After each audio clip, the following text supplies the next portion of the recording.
I'm Eleanor Lang and I work for Sustainable Farms, which is a research and extension program that's run out of Australian National University in Canberra. And I'm going to be talking today about heat waves and livestock, some of the things that heat waves, some of the impacts that heat waves cause in livestock, and some of the things that you can look to if you're a landholder in how to support livestock a bit better to cope and recover after. So firstly, to give a bit of a definition of heat waves, it's considered 3 or more days of unusually above average maximum and minimum temperatures. So we do obviously have really hot weather, hot days quite regularly, but it's that overnight low being unusually high that really creates some of the extreme impacts that you see in heat waves because animals and the soil and vegetation doesn't get that opportunity to offset heat that's been built up and get a chance to recover in preparation for the next hot day. And unfortunately, the rate of heat waves and extreme weather, that's increasing. It's predicted to continue to increase. So it's something that's really important to be able to prepare for and sort of understand the impacts. So livestock and most animals have a lot of natural ways of coping with heat, especially for animals that have come from more arid environments to begin with. But generally, as you get to about 25 degrees, most livestock start to feel heat and feel a bit of discomfort and will start to redirect their energy and activities to trying to offset that heat.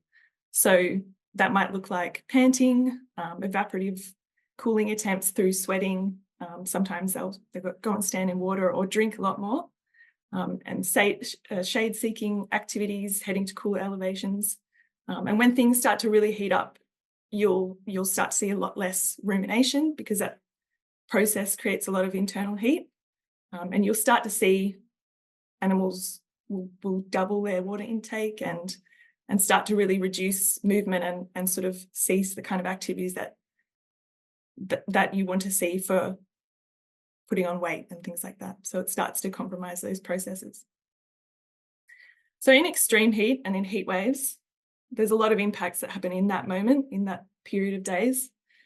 You do see deaths, like clusters. Often it's related to more intensive processes like feedlots or during handling and transport when there's a bit of stress already or when there's a lot more exposure to sun radiation, or sort of condensed environments where animals are picking up each other's body heat. You'll also see that loss of body mass or condition through the cessation of feeding or through dehydration and stress. For milk production, that will drop away often. So that's obviously a big issue for dairy industry, but it can also be an issue for if you've got lambs at foot or needing milk production for those processes.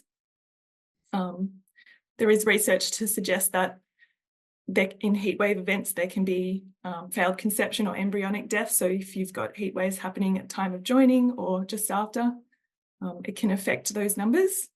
And then, of course, in those heatwave events, you can have that sudden drop off of feed moisture content and water condition that can impact sort of the ability of livestock to rehydrate or get easy digestible energy in the moment as well.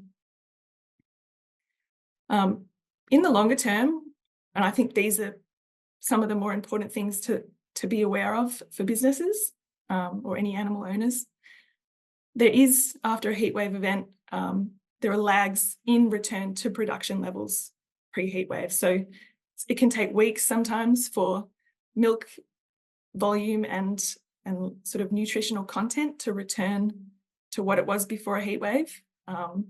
There's an increased risk of diseases and parasites, so mastitis or lower immune systems from the stress that the animals went through. There can be ramifications in that sense. There's some research that's come out of the University of Adelaide recently suggesting that the heatwave events have a significant impact on ram fertility. So for up to weeks after, there can be that lower sperm count, conception and birth weight as well. Weight at birth and then weight at weaning has been shown to be affected in lambs. So there's a sort of estimation of potentially up to 2 million less lambs being born every year due to heatwave effects because of this loss of reproductive opportunity. And it all has industry financial impact. So it can be a bit more tangibly calculated these days as research tries to keep up, but it's quite significant. So some of the things you can do if you're a landholder of probably any size, one of the most important things is abundant shade. So animals, when they're trying to offset heat, they need a lot of space. They don't want to cluster together. But if you've only got 2 paddock trees in the paddock, and that's your shade source, then they'll have to cluster it together, and then they won't be able to offset heat as well, or they'll be forced to separate from each other and possibly be out in the open in the sun. So it's suggested that for an animal, say the size of a cow, 6 to 12 meters squared per shade per animal. And so sheep would be a bit less, but it's the same sort of concept. And having scattered shade sources in the paddock is also really important. If you think of the amount of time that animals will spend resting, trying to offset heat, there's a lot of compaction, there's a lot of nutrients to those spaces. So if you've got your shade sources scattered around the paddock, it distributes that impact as well to the pasture or to the soil, and it lets animals spread out better. Having plantings in working areas, so trees in the laneways or trees where you want to do any drafting, can really help if you have to do any handling at all during heatwave events. It can be really helpful. And then during hot weather, sheep and cows will sort of naturally try and seek lower elevations and cooler areas, and that's often gullies or the sort of bottoms of paddocks. It could be around riparian areas or dams. So having shade in those areas, whether it's shelter belts or paddock trees, that can sort of add to that, compound onto that microclimatic effect and sort of make it a bit more pleasant.